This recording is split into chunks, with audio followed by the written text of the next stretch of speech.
அந்த ராஜ்யத்தில் இருக்கிற பிரஜர்கள் எல்லாம் கூட சௌக்கியமாக இருக்கணும், சுகமாக இருக்கணும், தார்மீகமாக இருக்கணும், எல்லாம் அப்படியெல்லாம் அவர் பார்க்கணும். பார்க்கலன்னா அவர் ராஜா இல்லை.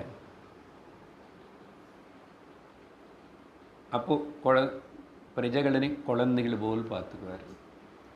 கடவுள் எப்படி உலகம் மொத்தத்தனே அவருடைய குழந்தைகளை பார்த்துக்கிறாரோ, அதனால ஈஸ்வரனுடைய ஸ்வரூபந்தான் இங்கே ராஜா சொல்லப்பட்டிருக்கு. பாகவதம் அதெல்லாம் படிக்கும்போது சொன்னான்.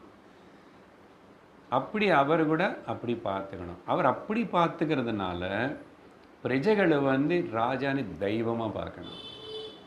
இதெல்லாம் தான் நம்ம கற்றுக்கணும். அதனால வர்ண ஆசிரம தர்ம ரட்சகர்கள் ராஜாக்கள்.